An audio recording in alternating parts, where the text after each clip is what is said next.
Hey there, and welcome to phase 3 of our life purification process. In this step, we're going to be working with the air element. The air element represents matter in a gaseous state and the qualities that gases have. It's also strongly connected with the intellect. If you'd like to learn more about the air element, please click on the first link in the information box below. This will take you to a specific video which goes into the air element in depth and explores all of its qualities. In our previous phases, we've started off by getting rid of any negative influences and then clearing away any impurities, washing away anything which is not favourable in our life. In this phase, we're going to start building a positive sense of energy, a form of momentum towards what we'd like to have in our life, what leads to a harmonious, peaceful, successful existence.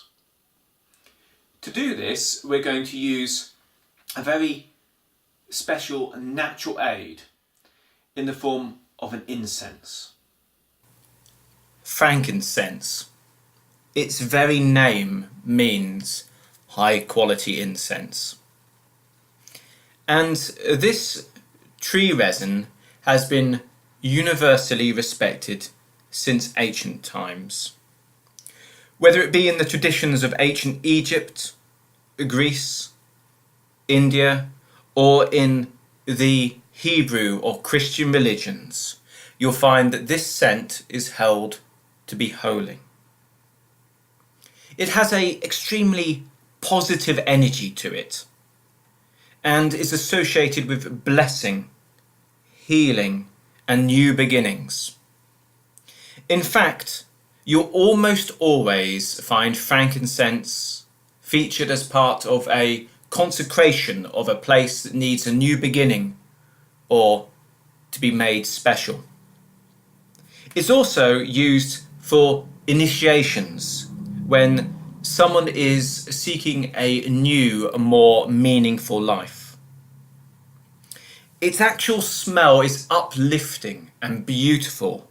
So much so that studies have shown that it has antidepressant and anxiety reducing effects. Traditional medicine uses frankincense to treat wounds that need to heal or to combat arthritis or asthma. It's generally seen as something which purifies anything it comes in contact with. And there are some interesting studies that show that all these traditional effects are true, but there are even more potential benefits to this resin than we've previously understood. Now, you can burn your frankincense in many different ways. You can use the gum with charcoal, as I'm doing here, or you can buy joss sticks or use the essential oil in a burner or a diffuser. Now, the aim is to perform a fumigation or a smudging, to use the smoke from the frankincense to bring a positive resonance to all the objects you own or come in contact with every day.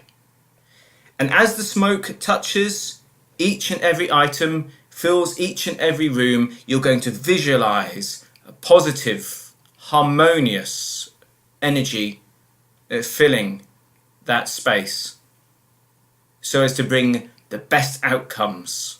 Please allow me to go over this process in more depth.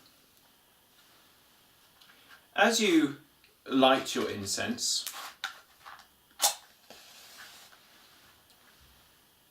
develop a contemplative state of mind. View the whole process of burning the frankincense as a form of meditation. For you, the smoke, the scent itself, must represent a force of pure blessing, a energy which brings out and naturally amplifies the good qualities of everything it comes in contact with.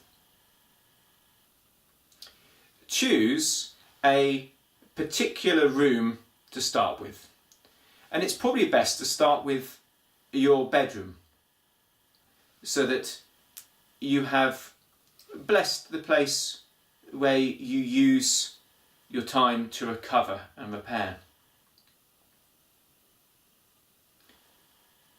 As you watch the smoke rise, as the scent diffuses throughout the room, imagine the kind of energies that the room would represent to you. What qualities would you like this room to have? So a bedroom, you'd probably like to have the feeling of being a healing, calming place. Picture as the smoke touches each of your objects, what blessings they bring to your life. Take this time to really appreciate them anew. Imagine that their purpose becomes amplified and more effective. Almost like everything you own is a talisman for the purpose it was designed. Your bed helps you have healing sleep. The curtains shield away anything that would disturb that. If there are gifts from people that you care about, think about the love they have for you and how this shines through those objects. If there are mementos from times before, joyful events in life, let this be with you. Now, during this process, some people like to move the incense around. You've probably seen that when a building is consecrated, or when in Western religions they want to remove negative influences and put positive influences in their place, they use a censer and they wave this around the room. You can do that if you like, but just know the smoke will get everywhere anyway. You might have also seen shamanic practices where they have a smudging stick. They have a stick normally of sage or another cleansing herb, and they go through the process of touching this smoke everywhere. You can do this as well if this helps your visualization. This process is to be repeated in every room. Perhaps put aside an evening for each room and really remember to appreciate each object there. Allow those objects to have the beneficial effect you got them for in the first place. And let any inspiration that comes from this come into your life. Think of this in terms of raising the vibration in your house and of your property. In Oriental traditions, often when a process like this is taking place, people will take objects or clothing which is with them all the time, whether it be a mobile phone or whether it be a particular item, and this will be passed over the smoke. So you can do this too. You can take items that you know will be with you and fill this full of the good wishes, so that it's with you in every moment. Maybe too, you could choose certain objects in each room which are central to that room. If that object represented that room perfectly, a centerpiece which manifests your wishes perfectly in its symbolism. And this too could be held over the smoke and then placed in pride of place. Continue this process throughout everywhere in your life that's in your control. And this will start to generate a positive momentum which attracts the right things and gets rid of the things that you would rather not have in your life. As in our previous phases, during this process there are some important changes which you are to make to your life. These changes are simple and very easy to understand, but devastatingly powerful and effective. They're transformative and will evolve who you are and who chooses to spend time with you as well. By applying this simple technique, you will find yourself attracting allies like a magnet attracts iron filings, but repelling those who are not harmonious, those who have negative effects in your life with just as much vigour. Those who are aware of ancient Greek philosophy may have heard a legend about Socrates. It's said that Socrates recommended to his students that they should apply 3 filters to everything they say. He recommended that they never said anything that wasn't true, that wasn't useful, and that wasn't kind.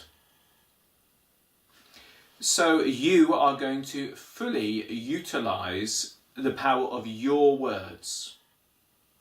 Your words are extremely important, and they have ripples that go throughout the whole of life. To do this, you will apply Socrates' triple filter in every word you say. You will make sure that everything you say is true, is useful, and has good intentions.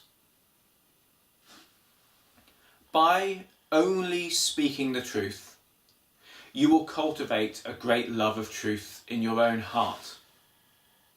You will find yourself with a new love of learning because you want to express things to others and you want to really know.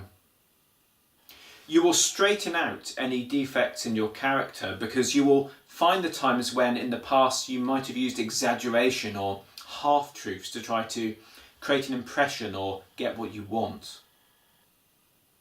By only speaking the truth, you will start to be able to see the truth in others and recognise untruths with ease.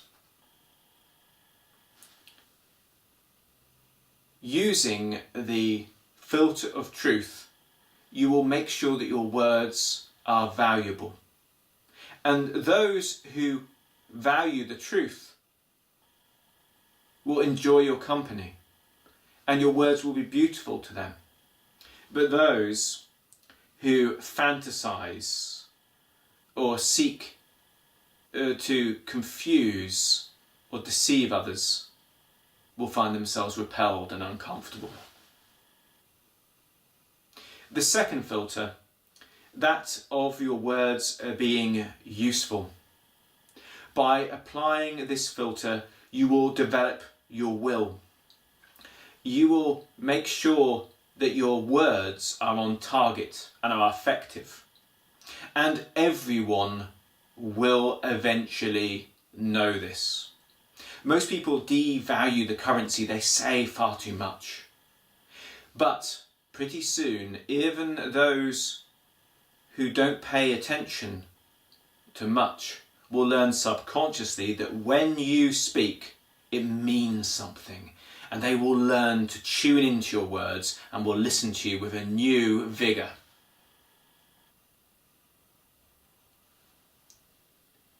By speaking only the words which are useful, you will also make your actions more on target, and your efficiency and ability in life will astound others. And you'll find you spend a lot less time achieving things than you needed before.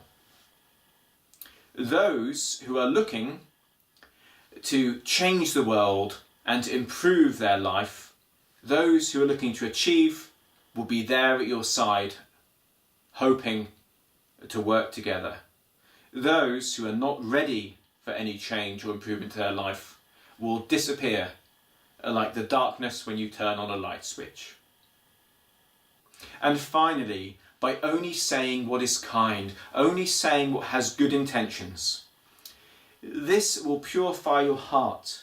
It will heal injuries from the past, from things that perhaps you need to come to terms with or let go of.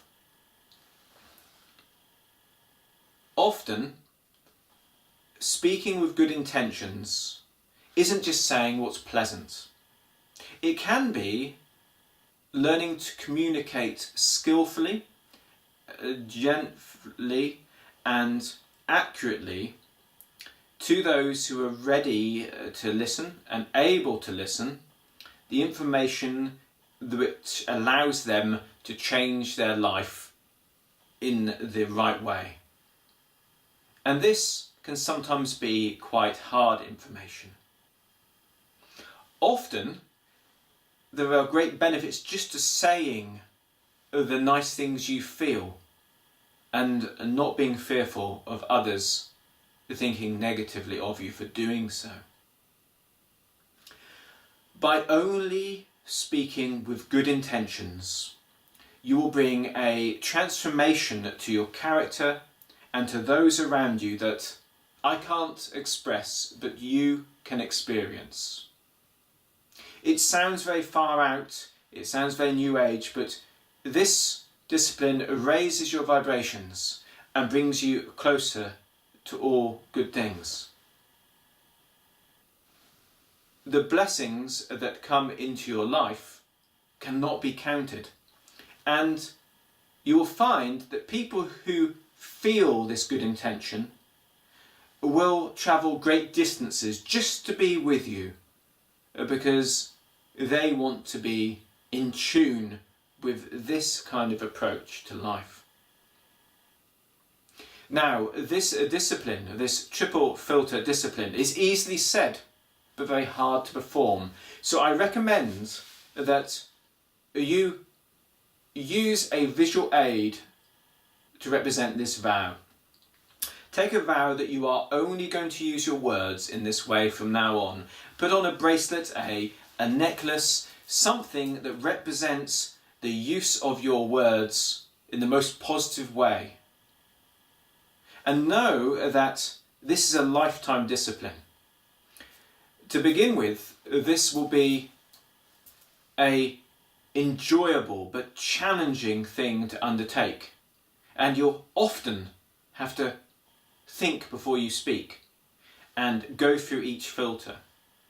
Soon, each one will start to become second nature, and it will feel very foreign to say something you're not sure is true, that you can't see the use for, or that isn't motivated by the intention to bring around good outcomes for all. apply the triple filter to your life, and remember, you're not purifying your words only. You purify your consciousness, and this purifies the people around you. Be ready to accept the new allies in, but also be ready to let those who aren't quite ready for this way of doing things to take some time away from you. View yourself as someone standing at the top of a flight of stairs. You can beckon people up, but don't take a step down to get them. There's a saying in England which is, "Come on in, the water's fine." There's also one which says that you can attract more bees with honey than you can with vinegar. And this kind of approach is what you're going to cultivate. Your life is going to be full of efficiency because things are on target, good intentions, and harmonious interactions. Your excellence in word, in action, is going to shine forth, and your allies that are seeking the same thing will be with you. If someone doesn't want this approach to life, then you need to let them go. But if and when they're ready to change, be ready to welcome them back in. My name's Martin Faulks, and this has been the third phase of our life purification program. Please take as long as you need to gain the greatest benefits from it. And until next time, good luck with your endeavours. I'll see you in the fourth and final video of the series.